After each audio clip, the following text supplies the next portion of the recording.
오늘 말씀은 누가복음 9장 37절에서 50절입니다. 키워드는 제자들로 인한 긴장감, 제자들의 일그러진 이상, 온유한 자는 복이 있나니입니다. 이튿날 산에서 내려오시니 큰 무리가 맞을세 무리 중에 한 사람이 소리질러 이르되 선생님 청컨대 내 아들을 돌보아 주옵소서. 이는 내 외아들이니이다. 귀신이 그를 잡아 갑자기 부르짖게 하고 경련을 일으켜 거품을 흘리게 하며 몹시 상하게 하고야 겨우 떠나가나이다. 당신의 제자들에게 내쫓아 주기를 구하였으나 그들이 능히 못하더이다. 예수께서 대답하여 이르시되 믿음이 없고 패역한 세대여, 내가 얼마나 너희와 함께 있으며 너희에게 참으리요. 내 아들을 이리로 데리고 오라 하시니 올 때에 귀신이 그를 거꾸러뜨리고 심한 경련을 일으키게 하는지라. 예수께서 더러운 귀신을 꾸짖으시고 아이를 낫게 하사 그 아버지에게 도로 주시니 사람들이 다 하나님의 위엄에 놀라니라. 그들이 다 그 행하시는 모든 일을 놀랍게 여길세 예수께서 제자들에게 이르시되 이 말을 너희 귀에 담아두라. 인자가 장차 사람들의 손에 넘겨지리라 하시되 그들이 이 말씀을 알지 못하니 이는 그들로 깨닫지 못하게 숨긴 바 되었음이라. 또 그들은 이 말씀을 묻기도 두려워하더라. 제자 중에서 누가 크냐 하는 변론이 일어나니 예수께서 그 마음에 변론하는 것을 아시고 어린아이 하나를 데려다가 자기 곁에 세우시고 그들에게 이르시되 누구든지 내 이름으로 이런 어린아이를 영접하면 곧 나를 영접함이요 또 누구든지 나를 영접하면 곧 나를 보내신 이를 영접함이라. 너희 모든 사람 중에 가장 작은 그가 큰 자니라. 요한이 여짜오되 주여 어떤 사람이 주의 이름으로 귀신을 내쫓는 것을 우리가 보고 우리와 함께 따르지 아니하므로 금하였나이다. 예수께서 이르시되 금하지 말라. 너희를 반대하지 않는 자는 너희를 위하는 자니라 하시니라. 아멘. 예수님은 점점 십자가를 향해 가고 있습니다. 그런데 제자들은 예수님이 어디를 향해서 가고 있는지 잘 모르고 있습니다. 제자들이 변화산에서 예수님의 변모한 모습을 보았기 때문에 더욱 그러했을 것입니다. 그런데 예수님께서 산에서 내려오셨을 때 제자들이 쩔쩔 매고 있는 상황이었습니다. 마가복음 9장을 보면 정황을 더 자세히 알 수 있습니다. 예수님께서 내려오셨을 때 제자들과 서기관들이 변론을 하고 있었습니다. 그 원인은 한 사람에게서 귀신을 쫓아내지 못했기 때문입니다. 예수님은 계시지 않고 제자들은 그를 고치지 못하고 쩔쩔매고 있었습니다. 그 틈을 타서 서기관들은 예수님의 제자들을 공격하고 있었습니다. 그게 예수님께서 내려오셨을 때의 상황입니다. 예수님이 나타나자 예수님께 그 아들을 고쳐달라고 요청했습니다. 예수님은 믿음 없는 세대를 꾸짖으시며 그에게서 귀신을 내쫓으셨습니다. 예수님은 떠나실 때가 얼마 남지 않음을 아시고 이제 곧 사람들에게 넘겨질 것이라고 가르쳐 주셨습니다. 그런데 얼마 지나지 않아 제자들에게서 싸움이 나는데 누가 크냐는 논쟁이 벌어졌습니다. 예수님은 그들 사이에 어린아이를 하나 세우십니다.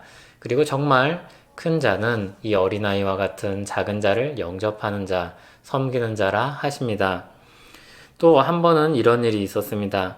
어떤 사람이 예수님의 이름으로 귀신을 내쫓습니다.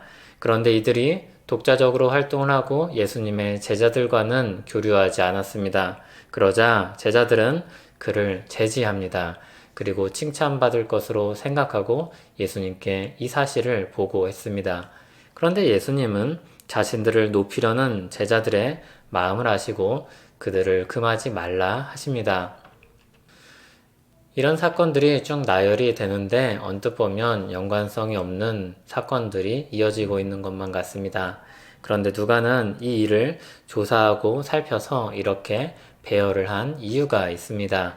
이 사건은 제자들의 믿음에 대해 말하고 있습니다. 예수님께서 귀신을 내어쫓지 못하는 상황을 보시고 믿음이 없고 패역한 세대라고 하셨습니다. 이전에 그들은 예수님께서 주신 능력을 받고 믿음으로 하나님 나라 복음을 전했습니다.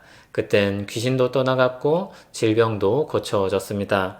그런데 무엇이 달라져서 지금은 실패하고 있습니까? 그들의 믿음이 달라졌습니다.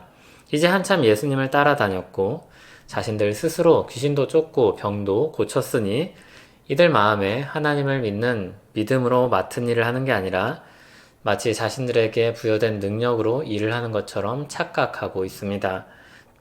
자기 뜻대로 그 능력을 발휘할 수 있는 것처럼 여겼습니다. 마가복음을 보면 예수님께서 말씀하시듯이 믿는 자에게 능치 못할 일이 없다고 하셨고 귀신을 쫓아내셨습니다. 그리고 당황한 제자들에게 이렇게 가르치십니다. 이르시되 기도의 다른 것으로는 이런 종류가 나갈 수 없느니라 하시니라.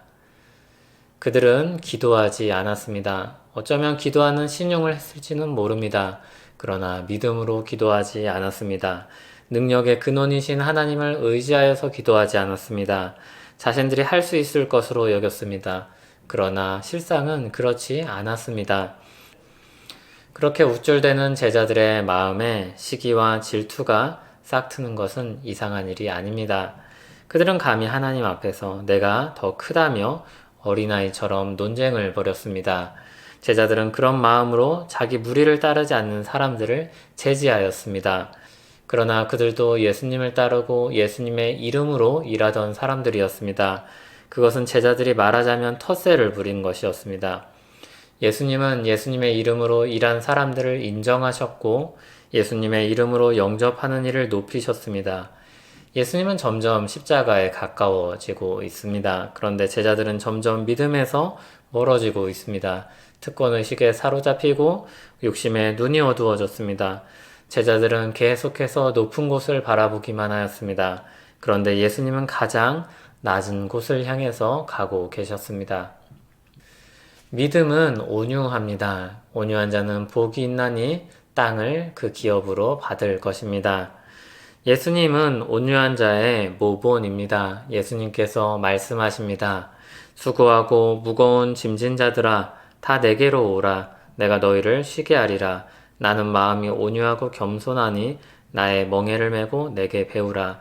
그리하면 너희 마음이 쉼을 얻으리니. 온유한 마음은 부드럽게 자신을 낮춥니다. 무엇보다 하나님 앞에 자신을 낮추고 순종합니다. 그 누구보다 예수님은 순종의 모본이십니다. 온유한 예수님은 하나님의 뜻을 따라서 예루살렘을 향해 가고 계십니다.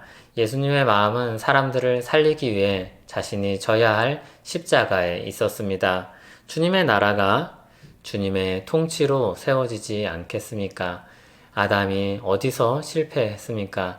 순종의 문제에서 실패하지 않았습니까? 제자들이 자랑과 시기와 특권의식에 빠질 때 믿음에서 멀어지고 순종에서 벗어났습니다. 하나님 나라를 세우는 것은 아무 힘도 없어 보이고 때로는 실효성도 없는 것처럼 느껴지는 잊혀지기 쉬운 사랑의 수고와 온유함으로 따르는 헌신입니다. 그 시간들 속에는 고난이라고 부르는 고통과 좌절감과 실패도 있을 것입니다. 그러나 약할 때 강함이 되시며 모든 것을 합력하여 선을 이루시는 주님께서 우리의 수고를 통하여서 하나님 나라 일을 만들어 가실 것입니다. 하나님 아버지, 우리가 은혜로 구원받았습니다.